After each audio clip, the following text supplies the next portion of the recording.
ஓ முருகாவேல் முருகா வெற்றிவேல் முருகா. முக்காலமும் இந்த முருகனை நீ நினைத்துக் கொண்டிருக்கின்றாய். எக்காலமும் உன்னை கைவிடாமல் இந்த முருகன் நான் காப்பாற்றுவேன். மன தைரியத்தோடு நீ இருந்தால் போதும், வெல்ல வேண்டிய விஷயங்களை எல்லாம் சுலபமாக வென்று விடலாம். தைரியத்தை இழக்கும் நேரத்தில் இந்த முருகனை நினைத்துக்கொள், நான் உனக்கு வழிகாட்டியாக இருப்பேன்.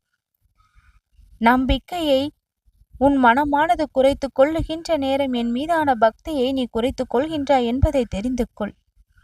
எந்த சூழ்நிலையிலும் இந்த கந்தன் உன்னை கைவிட மாட்டேன் என்கின்ற நம்பிக்கை உனக்குள் உதித்து கொண்டிருந்தால் அங்கேதான் உன் பக்தியின் ஆழம் வெளிப்பட்டு கொண்டிருக்கின்றது.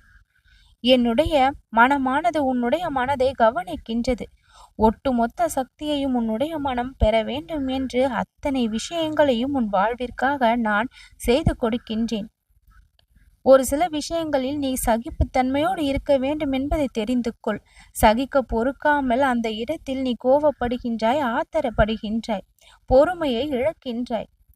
சகிப்புத்தன்மை என்பது மனிதனாக பிறவி எடுத்த ஒவ்வொருவருக்கும் தேவையான ஒன்று.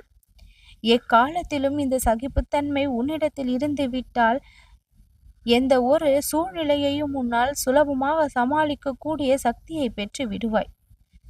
எல்லா தைரியத்தையும் ஒன்று திரட்டி உனக்குள் நீ வளர்த்துக்கொள். அப்பொழுதுதான் சங்கடங்கள் எதுவும் உன்னை துரத்தாமல் இருக்கும். உன்னை நீ உணர்ந்து கொண்டால் போதும், நீ யார் என்பதை நீ தெரிந்து கொண்டால் போதும், பிறரை பற்றிய எந்த கவலையும் உனக்குள் தோன்றாது. பிறர் உன்னை பற்றி என்ன நினைக்கின்றார்கள் என்பதை காட்டிலும் நீ முதலில் உன்னை பற்றி என்ன நினைக்கின்றாய் என்பதுதான் அவசியமான ஒன்று.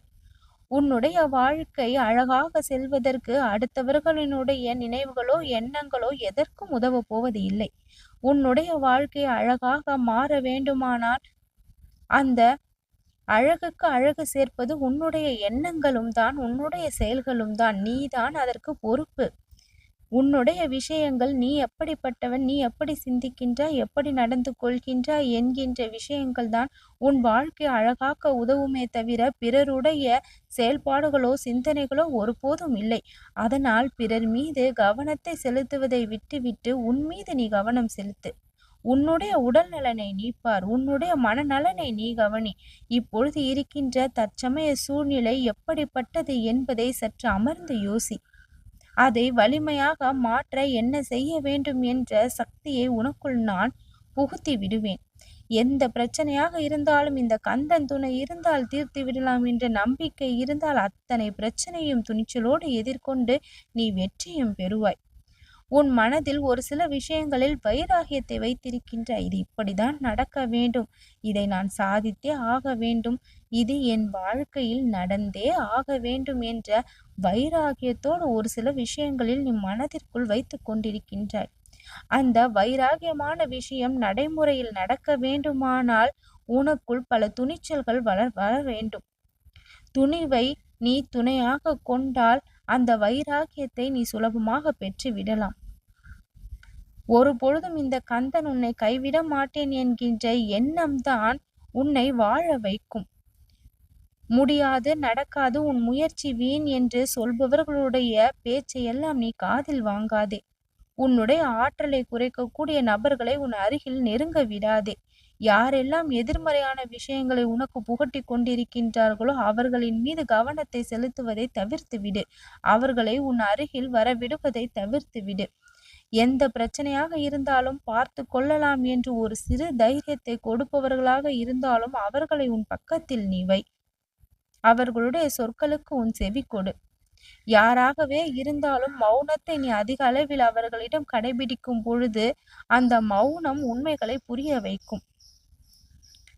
யாரிடமும் அதிகமாக பேசி எதையும் விளக்க வேண்டிய அவசியம் உனக்கு இல்லை. இறைவனிடம் மனம் விட்டு பேசு போதும். இறைவனிடம் கூட எதையும் விளக்க வேண்டிய அவசியம் இல்லை. மனதை அமைதியாக வைத்து இறைவனை நினைத்தால் இறைவனுக்கு எல்லாமே, உன்னுடைய ஒவ்வொரு அசைவும் அவனின் ஆணைப்படி நடப்பதால் அவனுக்கு தெரியாத விஷயங்கள் எதுவும் இருக்க முடியாது. இறைவனோடு எப்பொழுதும் பிணைப்பில் இரு. கவலைகளை எல்லாம் மறந்து உன் முகத்தில் புன்னகையோடு எப்பொழுதும் இரு.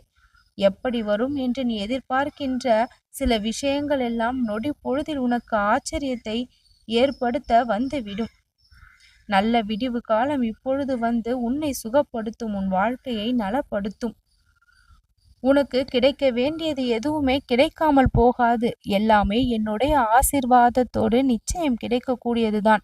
சோதனை என்கின்ற பெயரில் ஒரு சில கஷ்டங்களை நீ அனுபவித்தாலும் அந்த கஷ்டங்கள் எல்லாம் உனக்கு நீ மனம் வேண்டிய மனம் தேடிய விஷயங்களை உன்னிடம் கொண்டு வந்து சேர்ப்பதற்காகத்தான் நீ அனுபவிக்கின்றாய்.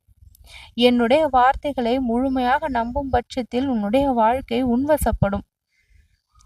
நீ விரும்பியதையெல்லாம் மனநிறைவோடு உனக்கு கிடைக்க வேண்டுமானால் இந்த முருகனின் மீது நாட்டத்தையும் பக்தியையும் எப்பொழுதும் அதிகமாகவே வைத்திரு. எதற்கும் பயப்படாமல் இரு. உன் மனக்குமுறல் என்னவென்று நான் அறிவேன். உன் நிலையை என்னவென்று நான் அறிவேன். தற்சமய நிலைக்கு ஏற்றவாறு அத்தனை சூழ்நிலைகளும் உனக்கு சாதகமாக மாறும்படி நான் செய்வேன். என் பிள்ளையாக நீ இருப்பதால், என் குழந்தையாக நீ இருப்பதால் உன்னுடைய மனம் எப்பொழுதும் இனி எந்த ஒரு சங்கடத்தையும் சந்திக்க போவது இல்லை. பொறுப்பாக இருந்து உன் வாழ்விற்கு தேவையான இஷ்டங்களை எல்லாம் நீயே தயார்படுத்தி கொள்வாய். கஷ்ட நஷ்டங்களை புரிந்து கொள்ள முயற்சி செய்ய வேண்டும். எப்பொழுதுமே இன்பம் மட்டுமே தொடரும் என்று நினைத்துவிடக்கூடாது. துன்பமும் வரும், அதை தாண்டிதான் இன்பமும் வரும். தோல்வியும் வரும், அதை தாண்டிதான் வெற்றியும் வரும். சொந்தங்கள், நட்புகள், தெரிந்தவர்கள், தெரியாதவர்கள் என்று அனைவரிடமும் நீ அன்பாகவே நடந்து கொள். அன்பே சிவம் என்பதை மறந்து விடாதே. அன்பை தவிர பெரிது இந்த உலகத்தில் வேறெதுவும் இல்லை. அப்படிப்பட்ட அன்பை சரியாக வழிநடத்துபவர்களும் சரியாக புரிந்து கொள்பவர்களும் உன் வாழ்க்கைக்கு கிடைத்த பொக்கிஷங்கள். ஒரு சிலர் உன் அன்பை தவறாக புரிந்து கொண்டு ஒரு சிலர் உன்னுடைய அன்பை உதாசீனமாக நடத்தி இருக்கலாம். ஆனால் அவர்கள் எல்லாம் அந்த அன்பு கிடைக்காமல் ஒரு சில இடங்களில் ஏங்கிக் கொண்டு இப்பொழுது உன் நிலைமையை பற்றி நன்கு புரிந்து விட்டார்கள். உன்னை பற்றி புரிந்து கொண்டு விட்டார்கள். காலம் வரும்பொழுது உன்னிடம் வந்து மீண்டும் அதே அன்பை வெளிப்படுத்தவும் செய்வார்கள். அதுவரை பொறுமை அவசியம். காலத்தில் நடக்க வேண்டியது தானாக நடக்கும். அதுதான் மகிழ்ச்சியை கொண்டு வந்து சேர்க்கக்கூடியதாகவும் இருக்கும். கஷ்டங்களை நீ அனுபவிக்கின்றாய் என்றால் அதை கடந்து வரும்பொழுது நிறைய விஷயங்களை நீ கற்றுக்கொண்டிருப்பாய். அந்த பக்குவம் உனக்குள் இருந்தால் எதுவுமே வீண் என்று தோன்றாது. உன் வாழ்க்கையில் ஒவ்வொரு நொடியும் நடந்து கொண்டிருக்கின்ற எல்லா விஷயமும் உன் வாழ்விற்கு தேவையான விஷயங்கள்தான். தற்சமய சூழ்நிலையை நினைத்து கவலைப்பட்டு கொண்டிருக்காதே. எல்லாமே மாறும். மாற்றங்கள் தானே வாழ்க்கை. இன்றைக்கு இருப்பது போலவே என்றும் இருந்து விடாது. நாளையே கூட மாற்றம் ஏற்படலாம். மறுநொடியே கூட மாற்றம் ஏற்படலாம். மாற்றங்கள் நிறைந்ததுதான் வாழ்க்கை. நல்ல மாற்றத்தை நான் உனக்கு உருவாக்கி தருவேன். நல்லது நடக்கும்.